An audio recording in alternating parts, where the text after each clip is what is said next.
What is going on, everyone? And welcome to the Philly Frenzy podcast. And I'm your host, Matt. I got my buddy here, Rob. What's going on, buddy? What's going on, man? It's a crazy time in our local area of sports right now. Yeah. Um. So recently we've taken a little bit of a hiatus. It wasn't that we didn't enjoy doing this anymore. It was that we were having technical difficulties.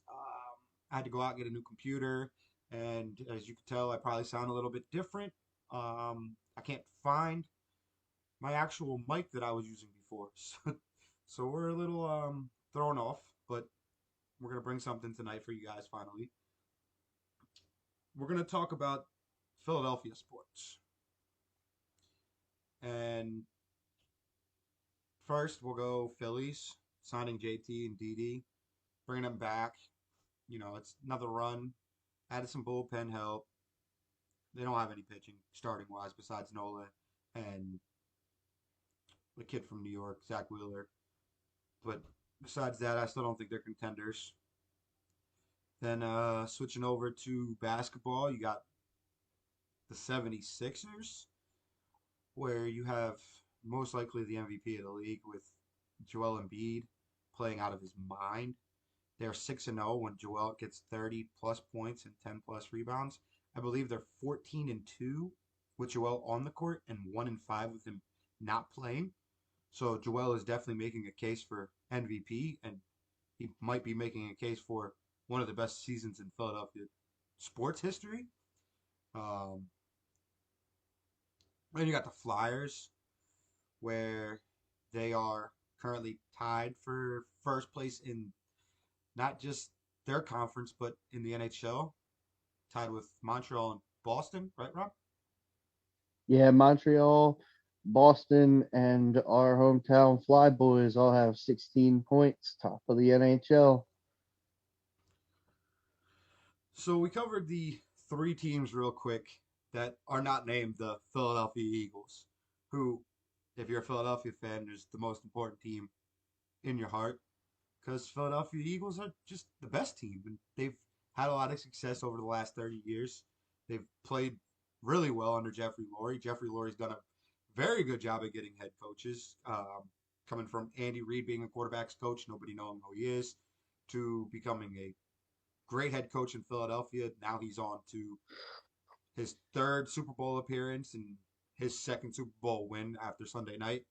And then you had Chip Kelly, who was amazing in Oregon. Everyone thought it was going to come over, work well in the NFL. He had two 10-win seasons, so it wasn't like he struggled. He just wasn't the right fit. I wasn't a fan of him. He started getting rid of players that I liked. And then we went to everyone's favorite in the last 20 years and Doug Peterson, who came in and 2 seasons got us a Super Bowl. I mean, Frank, was right? well, yeah, Frank Reich is the more important coach of the two, in my opinion, for the Super Bowl success, and not even the Super Bowl success, the Nick Foles success.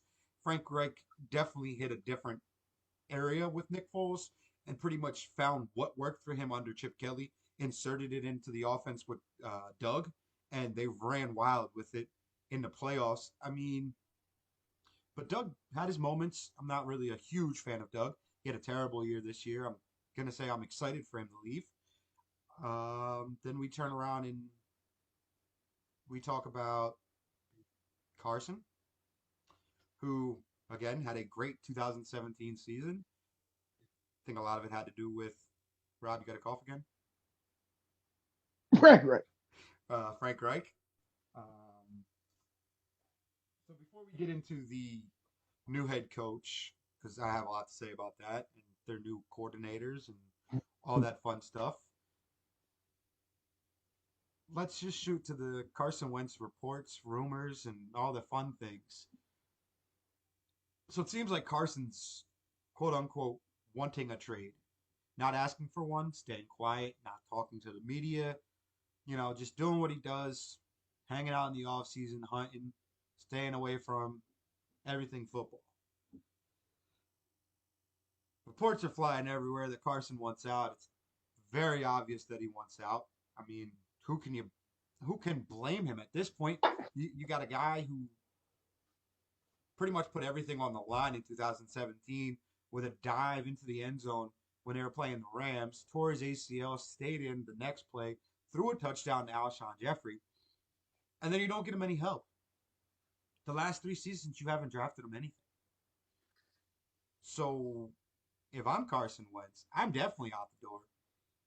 In my mind, I don't want to be somewhere where they're not going to help me become a better player or try to improve the weapons around me. And you draft a quarterback in the second round. Um, so, Rob, you have anything to say about Carson before we get some of these Well, reports? I think Carson has potential to be a top 10 quarterback in the league. I mean, he's shown flashes of it. I think he needs to go somewhere else, get a fresh start. It's definitely going to have to be to somewhere where he fits. I think he's not that every quarterback's not a system quarterback, but he needs to be in a right fit where he has a bit more help than some other guys. I don't think he's, a Peyton Manning esque guy who's gonna, raise your talent around him as that to that level.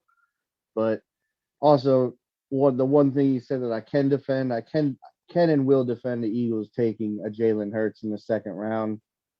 It's a guy that had low first round, high second round grades, and they needed a backup quarterback with Foles going, and they honestly they don't have the cap space. They didn't have the cap space to sign a backup quarterback that had any level of talent. High level backup quarterbacks are making $8 to $11 million a year now, which is crazy to me. But so they went out and said, okay, well, this guy's got the talent and he's sitting here, and then you get him on a rookie contract, which they can actually afford. So, but for me, I mean, I don't blame the guy for wanting out of Philly.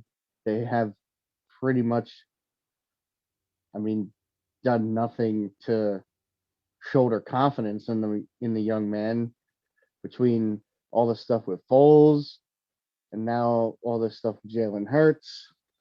If I was him, I would want to go somewhere else, somewhere where I'm actually appreciated for what I can do. Now, with the Jalen pick, I'm not upset with the Jalen pick. I know you and I talked off air about this. Jalen, I was one of the only Eagles fans that was like, hey, if Jalen Hurts is there in the third round, you draft this rookie quarterback. One, I understand the cap issues. I understand they can't go out and get a guy who's going to come in and light up the league, or if Carson goes down with him having injuries in the past at this point, be a viable option. So I was on the Jalen Hurts draft. Like I wanted this to happen, but I wanted it to happen in the third round. And I might have been okay with it in the second round, the way that it was drawn up for them to take him in the second round, and then they ended up doing it. If they actually would have got a receiver who was not named Jalen Rager, when you What do miss you on mean, Jalen Rager is not better than Justin Jefferson? I thought he was. Minnesota laughed in their draft room when Jalen Rager went 21. All right, there's no reason why the Eagles think they could draft Jalen Rager because they know his dad and they're close, and he's going to be a stud and pass on Justin Jefferson, who broke, was it 2 records that Randy had as a rookie? So Yep. you passed on a guy. Now, nobody knew that Justin Jefferson was going to come in and light up the league. But if you look at his stature, I you mean, look at his stature and you look at what he did in college, Justin Jefferson was definitely a better player than Jalen Rager. And I personally had him graded as the third best receiver in the draft, and it was close. if they wanted Rager, draft Justin Jefferson at 21, go get Rager in the second round. Because guess what? He's still sitting there. There's no way anybody comes up and takes Jalen Rager and goes, "We got ourselves a stud," because you didn't have a stud. You got a poor man, Steve Smith, and it's not even close to Steve Smith, but he's a comparison. I was gonna say that's kind of a insult to Steve Smith, I said even a calling him poor a man. poor man, Let's even go with a even a poor man, Steve Smith. let's go with a That's a homeless man without a house and a job that's and a some money. Steve Smith. that's like a That's Jalen Rager's talent. Jalen Rager is, in my opinion, a third, fourth round receiver, not a first round in front of Justin Jefferson. And if they would have got Justin Jefferson or the year before, drafted DK Metcalf and didn't take JJ Arcega Whiteside, Jalen Hurts in the second round, I would have no issues with. But Jalen Hurts in the second round, when you pass up on two receivers, that could have changed would the would dynamic of your DK offense. Metcalf would DK Metcalf really look as good if he wasn't playing on Seattle with Tyler Lockett on the opposite side and Russell Wilson throwing him the ball? Let's be real. I don't know. I DK mean, Metcalf DK Metcalf is in a really nice situation up there in Seattle. You got an all-timer at quarterback who's throwing you dots. You got a talented guy on the opposite side of you in Tyler Lockett who can break the defense wide open at any given point. Philly don't have that. yeah, but I mean, if you would have drafted DK and you came in this last season in DK's rookie year and he didn't look great, and then all of a sudden you go and you draft Justin Jefferson to put on the opposite side, you got the Tyler Lockett, DK Metcalf. True, in a way, yeah. I mean, if it I would have mean, I taken, still think Rager can do something. He's got to if it figure out still, how to stay healthy though, because if you're not on the field, you're not doing anything for me. if it takes a year for DK to develop in Philadelphia because he needed that second receiver, you know, it's not like you have Nate Sudfeld as your actual quarterback. Like Carson's there, and Carson took some bumps to the playoffs in 19, and people forget that. People want to sit here and they want to bash Carson for the season that he had. You can bash him all you want, but Carson Wentz is the reason that we had the number one seed the year we won the Super Bowl. Carson Wentz had a mediocre 18 season. Nick Foles came in and saved him, and then Alshon dropped the ball in New Orleans. Carson Wentz did not look great in 19, but guess what? When it mattered in December, it doesn't matter if it's divisional games or not because everyone knows inside the division, them games are tough. It doesn't matter how bad a team is. You don't walk into the Giants Stadium and say, "Oh, we're playing the 0 and 14 Giants. It's an easy win." It doesn't work that way when you're the Philadelphia Eagles. Divisional games are the hardest games. So Carson going out there, even with a real bad division, going 4-0 with practice squad receivers out there, taking them to the playoffs, getting cheat shotted by Jadavion Clowney, getting taken out, and then what do you do for him? We're going to draft you Jalen Hurts in the second round. I mean, at least they didn't draft him a quarterback in the first round, so they're not the worst organization I've seen run a draft. I mean, yeah, it could be Green Bay, but so with Carson, and I did just catch what you said about Rager. I do think Rager has upside, and the one thing with Rager is he's going to benefit this season from having a quarterbacks coach who was an offensive coordinator in college, who's going to sit in with Nick Sirianni, and he's going to be able to bring in some game plans, hopefully. And Brian Johnson's going to be able to open up this playbook. And you see what Kansas City does with Tyreek Hill. You might see the same thing with Jalen Rager. Now, he doesn't have the same speed. They're nowhere similar in 40 times. But Jalen Rager does have some speed behind him. So if you start getting him in some sweeps and Wildcats and stuff like Kansas City runs and college teams run, Rager could have an upside.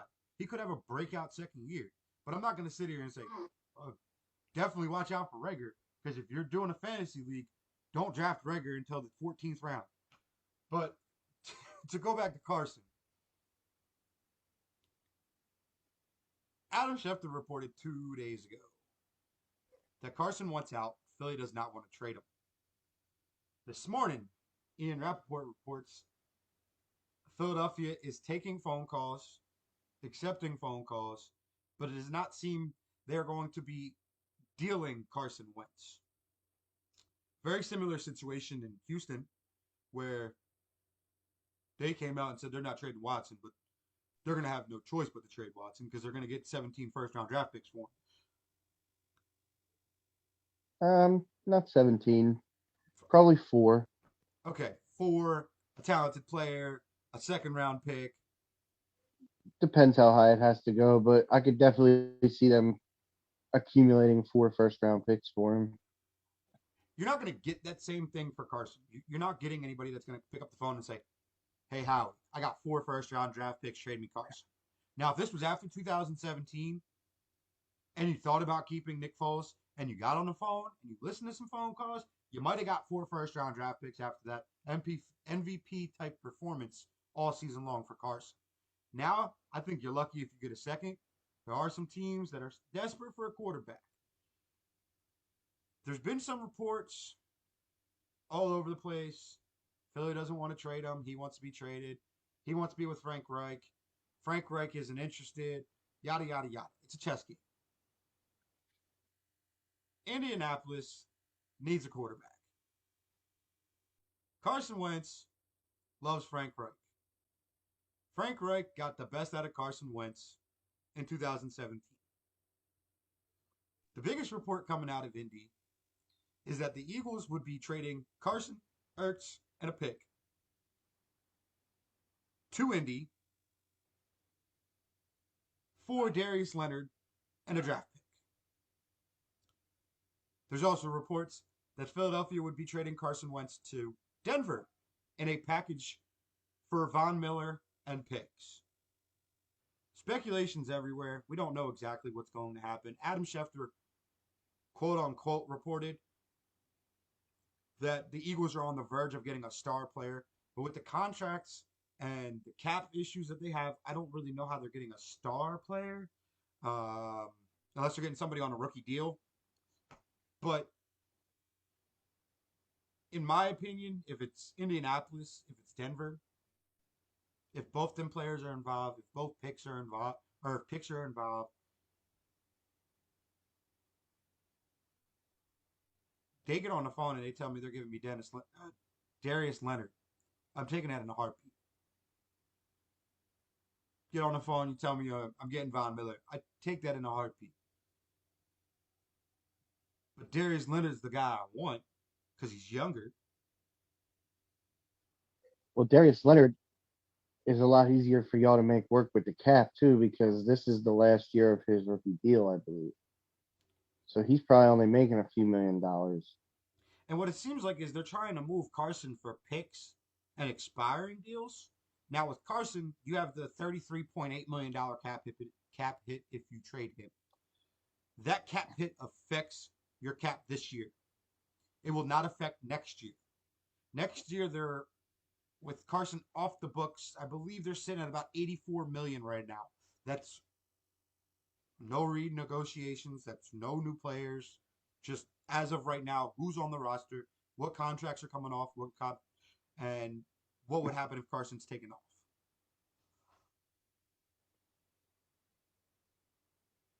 So I mean, you're in a good spot if you trade Carson now, but I don't think Jalen's the answer. I don't think Carson's the answer. And drafting one of these guys with the sixth pick, I don't think is the answer. I mean, that's just my opinion with Carson. I say trade him, get what you can. Don't look back. Carson, good luck. You're going to win a Super Bowl with Frank Wright in Indy. I know that. You're going to have a Hall of Fame career because you're leaving Philadelphia. Players that leave Philly tend to have great careers or a very good season afterwards.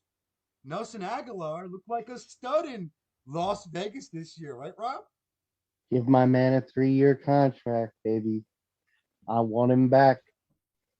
He'll go nice with Deshaun Watson when we get him. So if you were Philadelphia, or if you were a Philadelphia fan, because I know you're a Raiders fan, and there's not as much talk about Derek Carr getting traded. I mean, there's speculations that he could get traded if you guys could get Watson in a Well, deal. I mean that's kind of ramped up in the past few days. Yeah, well, it seems like they're really paying attention to the phones, seeing if they could actually get something to swing here. I read a report today that Chicago could offer two first-round draft picks between this year and next year, with a second-round pick for Derek Carr, which could turn around and go right to Houston on top of picks that Oakland has. I've Um, I've read the same thing about Washington sending us two first round picks for Carr, and then we take those two picks and our next two first round picks, send all four to Houston and get Watson, similar to the Bears thing. Look, if we can get Watson, I'll be happy. But as a outsider looking in on this Philadelphia situation, they've got to move Carson Wentz. It doesn't help your organization to keep an unhappy dude in your locker room. And this isn't just like, oh, some whatever offensive lineman who's unhappy. This is like the guy who's supposed to be the head of your locker room. Your quarterback is supposed to be one of your leaders. And when your locker room's looking around and your leader doesn't want to be there, those guys aren't going to want to play with him and they're not going to want to be there. So it's just going to be cancerous to your locker room to keep a guy who's unhappy there. You got another guy in Hurts who has enough talent, I think, to be a starter. And if he doesn't, you'll find that out this year. What's the worst case scenario? They trade Carson, get whatever they're going to get for him. They play Jalen Hurts, and Hurts stinks. Oh, and look at that. We're at the top of the draft again, and we can address quarterback because now we know Hurts stinks. you trade Carson, you trade Jalen Hurts, and you go and sign Ryan Fitzpatrick for the year. That is an absolutely idiotic statement.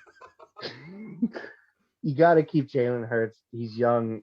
He showed in that game, the games he played, flashes of some real talent. Um, if he can, if he can become that, he can develop into some of those flashes of talent we saw at the end of the year when he came in for Carson. You guys could have your quarterback on your hands. I mean, I Jalen Hurts somebody I think I would give a year or two to really develop because it's been proven quite a few times in this league where patience pay off with a quarterback. Look at Josh Allen. That's my prime example. The dude was not good his rookie year in Buffalo. He had one of the worst completion percentages in the league. He was turning the ball over too much, wasn't scoring a bunch of touchdowns. Came out the following year, all of his numbers went up, and he was throwing to, I mean, Cole Beasley was his number one receiver. Not no knock on Cole Beasley, but he's not a number one receiver. They go out and get the guy a real receiver after he proved himself that he could move the ball a bit, and the guy was in the MVP conversation this year. So if you've got a guy who shows flashes of talent, give him a couple years. In Carson's case, he doesn't want to be there. You don't want that cancerous in your locker room. Jalen Hurts, he wants to be there. This coaching staff was brought in for Jalen Hurts, in my opinion, and I think he could turn into being a nice quarterback for y'all. And the worst case scenario is if he's not, you're gonna have the draft capital at that point to address the position. Because if he stinks, your team's gonna stink, and you'll be at the top of the draft anyway. All right, last question about the Eagles quarterback situation, and then we'll move on to the coaching and all the other stuff that's going on right now with Philadelphia. If you're Howie Roseman and you're fielding offers for Carson Wentz, and a team calls you and says, "We'll give you such and such," you accept the deal.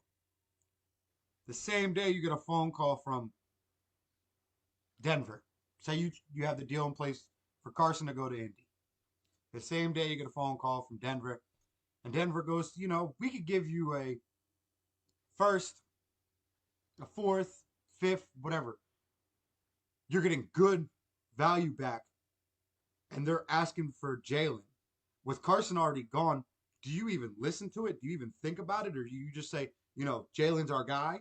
Like, do you have that much faith as an Eagle to say, You yeah, keep you have Jalen? to.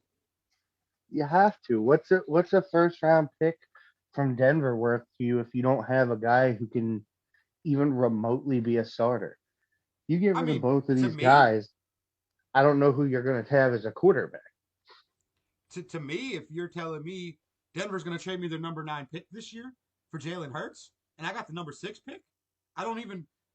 I'm not even going to put into consideration what I'm getting back for Carson. Can I move up into the top 3? Mm, That's what I'm. that's That's kind of what I'm highly saying. Like, dependent. Yeah, but here's the thing: do you really honestly believe? Because you're not moving into one. no, Jacksonville's not going to move that pick. So Trevor Lawrence ain't on the board. Is Justin Fields or Zach Wilson really intrigue you that much more than Jalen Hurts does? Because they don't to me. I think those guys are good. I don't think they're special or elite prospects by any means. all right, throw Cap out the window. You're not moving into the top 3. You get the 9th pick from Denver.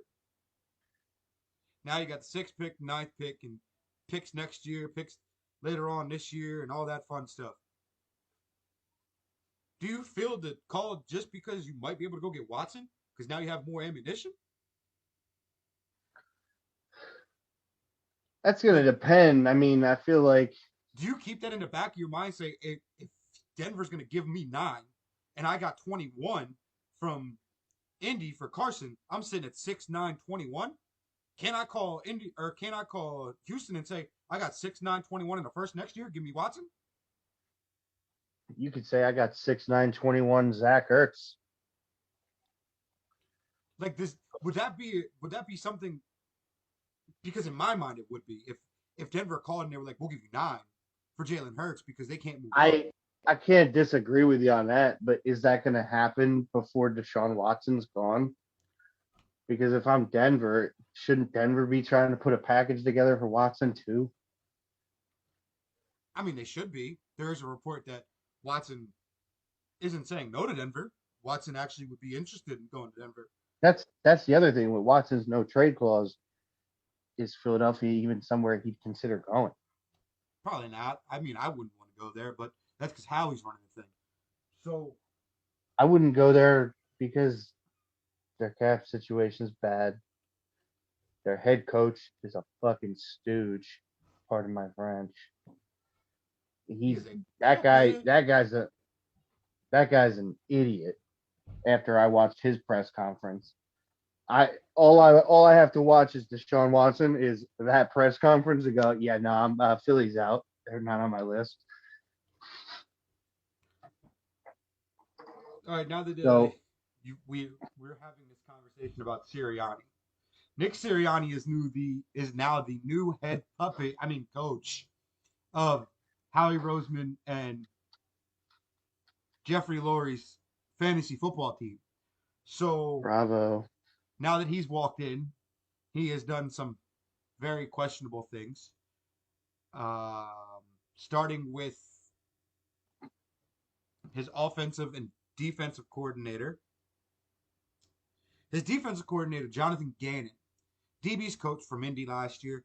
I'm actually starting to become a fan of Jonathan Gannon. Everything I'm hearing, he's actually very open minded. He's very smart. He understands how to run defenses in this league. That a lot of people are saying that he's an up and coming defensive coordinator who has a very bright future. So I have been getting a little bit more excited about him.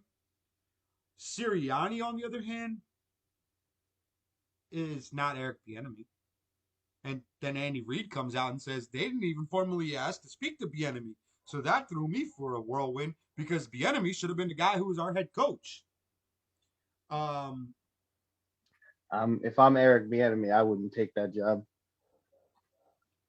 I just and I said his think that's name. why Eric Bieniemy didn't take a job.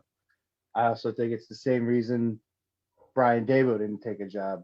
They were both looking at San Diego.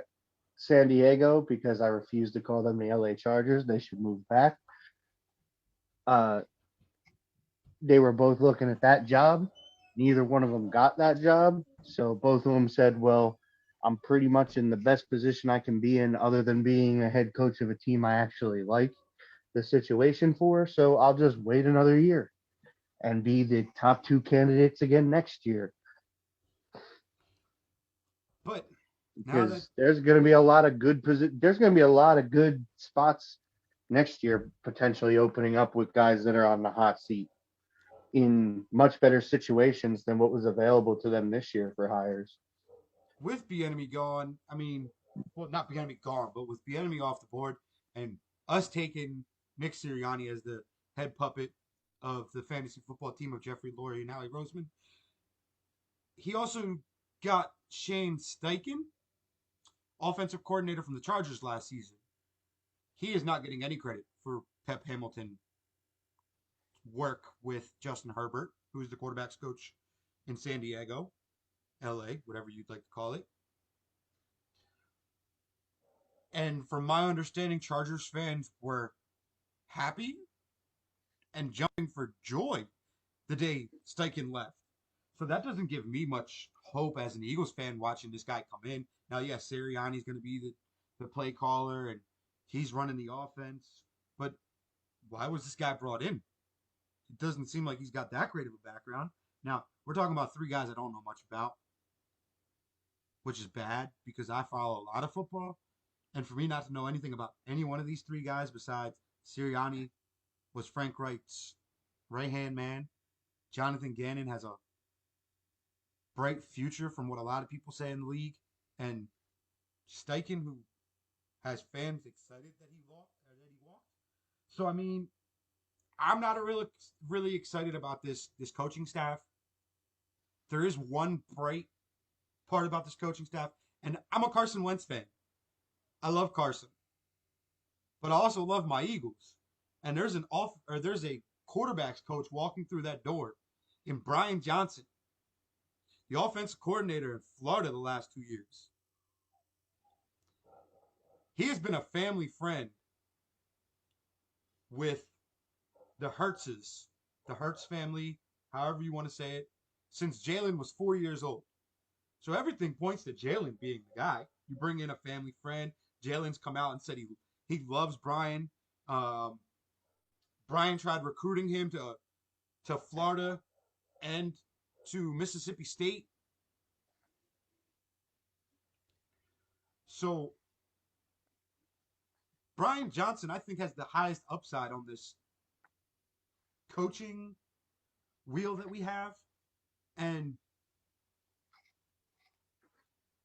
Deuce Staley left. There's no running backs coach here in Philadelphia anymore. There's an old Eagles player by the name of Brian Dawkins who said he would, or Brian Westbrook, who said he would throw his name in the hat to be the running backs coach in Philadelphia. Sirianni, if I'm you, I'm getting on the phone. I'm calling Westbrook and I'm having a conversation tonight about getting him in here.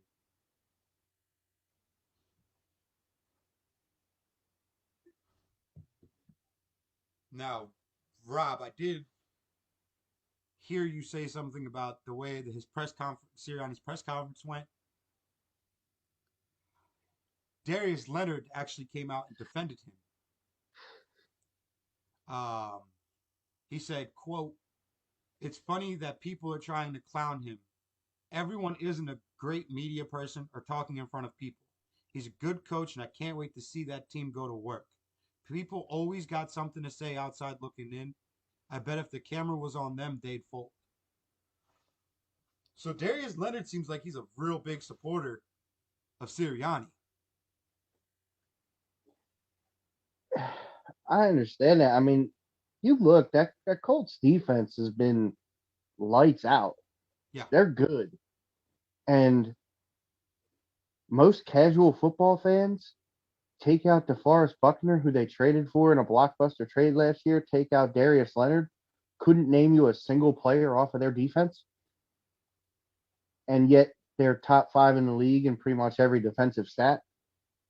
Mm-hmm. So, I mean, the dude obviously knows that side of the ball, but I've seen a lot of guys who were great coordinators who couldn't do it as a head coach in the NFL. And part of being a head coach in the NFL is being able to handle the media. Whether you like the media or not is a whole different thing. Bill Belichick don't like the media, but he knows how to handle them. Yeah. So to be like he he he went up there and he sounded uninformed about his own team, and I it don't think wasn't like I don't think it was uninformed. I think he's I mean, I guess uninformed would be the right word to use. I think he's still learning.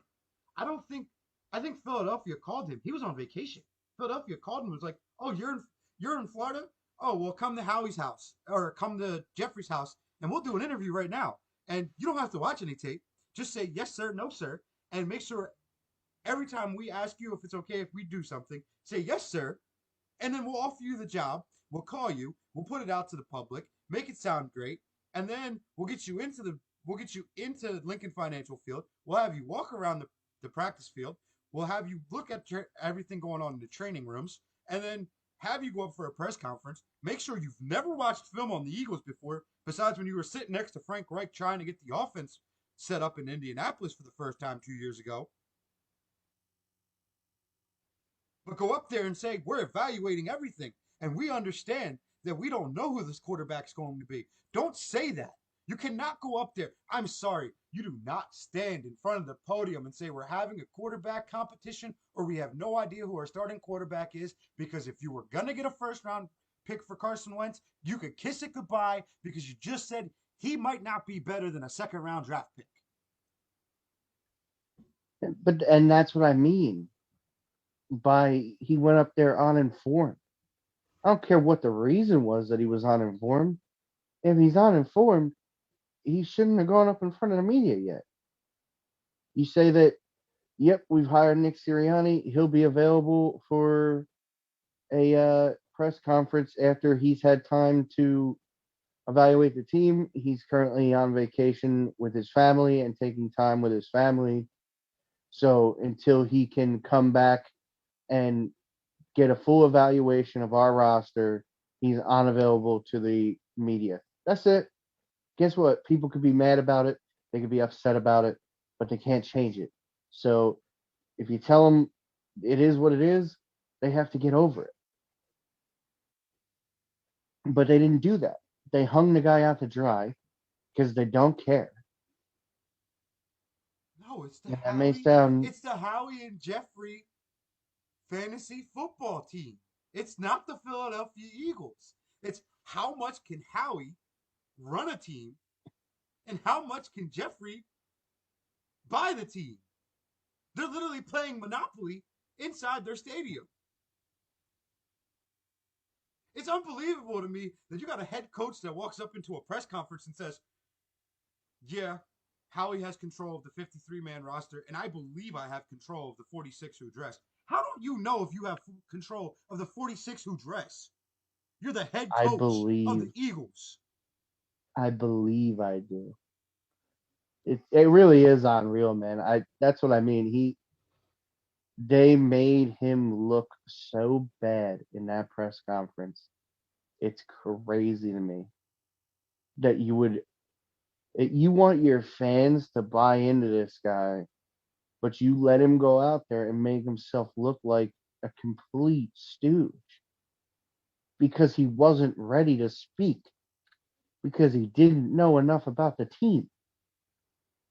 That's what I don't get. Like, why you're trying to instill confidence in your players and in your fan base that this dude knows what he's doing or he was the right hire or however you want to spin that. You can't do that if you let the guy go out there completely uninformed, completely under the thumb. And if he is under your thumb, why do you go out there and say such a stupid thing? I mean, if he's completely under your thumb, script his whole damn speech so he doesn't sound like an idiot to your fan base because that's what he sounded like. They didn't want to And script it. so they wanted him to sound like an idiot.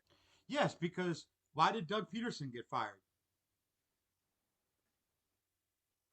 I have no idea actually because he has a winning record as a head coach, and I personally wouldn't have fired him. So There's two reasons that he got fired. One, Carson Wentz was unhappy, and their relationship took a turn for the worse when Doug Peterson went to Howie Roseman and said, make sure you re sign Nick Foles and trade Carson Wentz. They got back to Carson. Well, Ratty Tooey Howie Roseman made sure Carson found out how Doug felt. That turned the relationship upside down. Then Doug Peterson wanted to make Press Taylor the offensive coordinator. And Jeffrey Lurie said, you don't get to control who your coaches are. We put that into play. Why does he put it into play? I don't know. They made sure that they hired a defensive coordinator in Jim Schwartz in 2015 to 2016 offseason before they hired Doug Peterson. So why script something for a head coach when the whole fan base knows that you do it anyway? They're trying to true. cover up not doing it. That's why they let him go up there uninformed. They said, you know what? Everyone in the fan base is looking at us saying Doug got fired because he didn't want to be a puppet. So why would we write their press conference? Have them know exactly what we're going to say through Sirianni because it's been the same press conference under us for the last 3 years for Doug Peterson and Carson Wentz. We already know that they're going to be like, oh, yeah, we got to do better because that's exactly what's going to come out of Nick Sirianni's mouth if them two are writing the press conference. So they decided to let him do it on his own to make the fan base believe that they're not controlling him. Meanwhile, he's got strings attached all over his body. Yeah, it's a shame, man. It really is that unfortunately until Jeffrey Lurie realizes that Howie Roseman is the problem, you guys are going to be a bit of a mess. It's Okay, just what I think.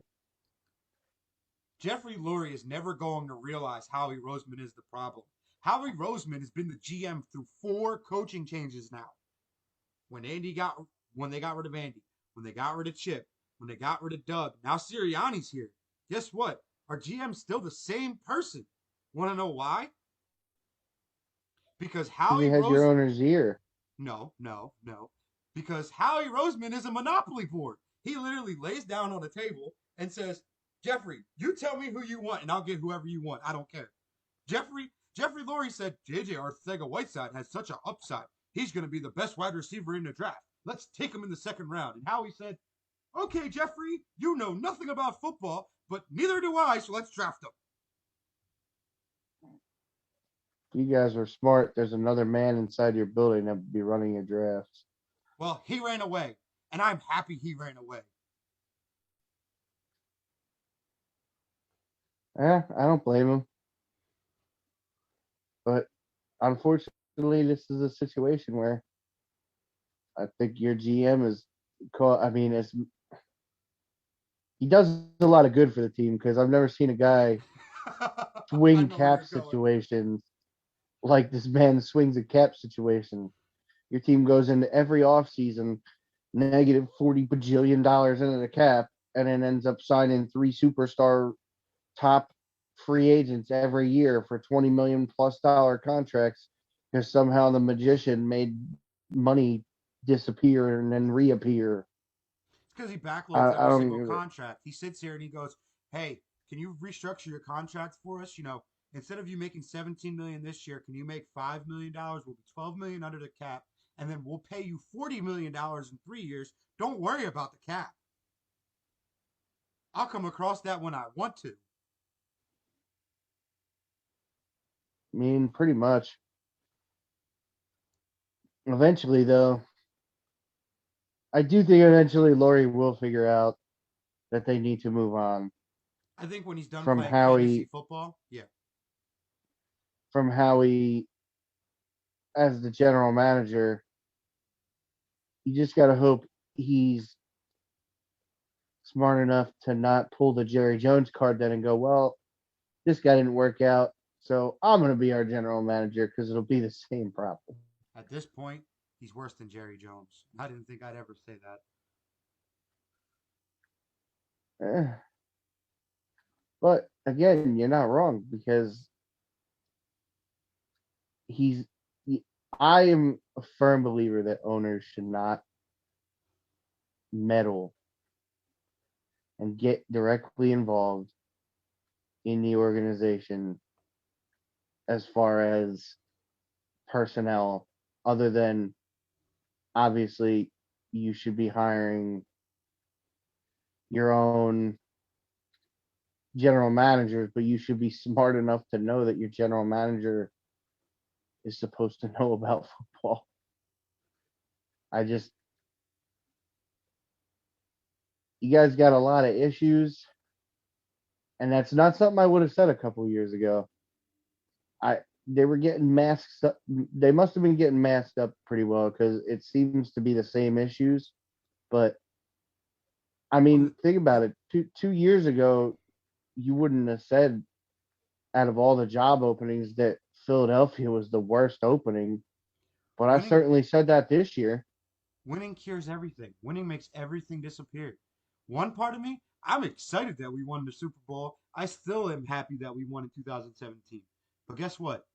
I think winning that Super Bowl in 2017 with Carson Wentz not as the quarterback ruined this franchise for at least another 2 years. I don't think we're going to be competing until 2023.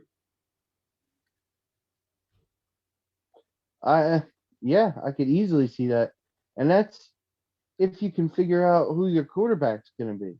You won't be competing for another 2 years. That includes if you go in and find out this year that Jalen's the guy. It's still going to take another year or two to put the right pieces around Jalen to really make a Super Bowl run. Well, Brett Favre said he wanted to come back. Maybe he'll play. Oh dear God.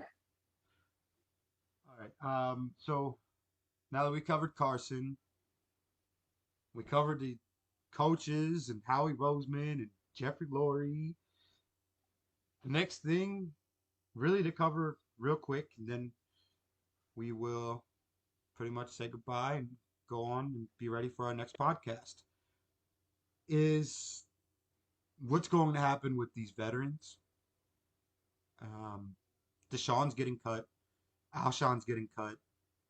Malik They Jackson's both should. Malik Jackson's getting cut. He'll get picked up by somebody Corey Clement should not get quickly. re-signed. Carson's gonna get traded. I hope we get something for Carson. He's gonna get traded. And the only other name that's popping off the top of my head is Zach Ertz. He will be traded. I do kind of believe it will be a package deal with Wentz, especially if it's Indianapolis. I think they go together.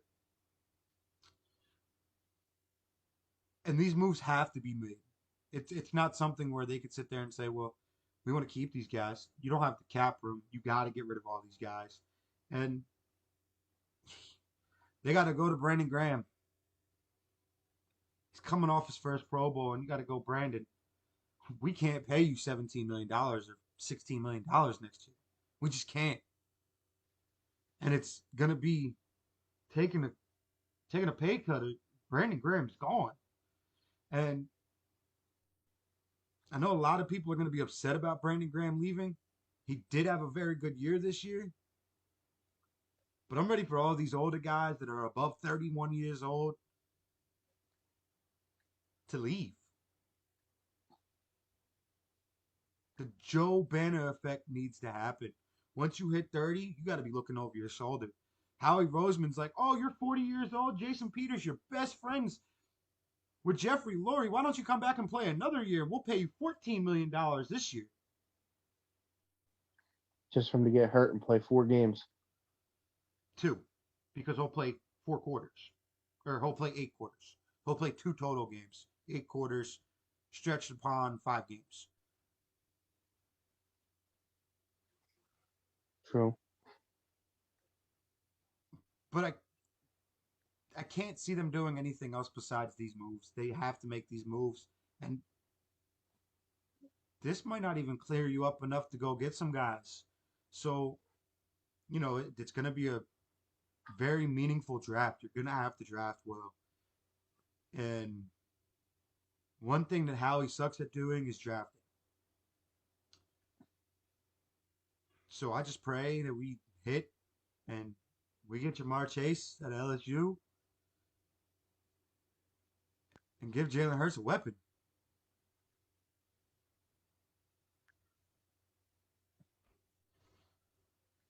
Um, you know, I just want to say thank everyone for coming out, listening to the podcast. We are not doing it live at the moment. Just want to make sure that we have everything correct on our end. So we will publish this on Thursday, February 4th at 8 p.m. If you make it that far, that means you're hearing it at that time. I just want to just say thanks, and we appreciate everyone that comes out and listens to it. And Rob, until our next show, buddy. I don't know, but Later, guys.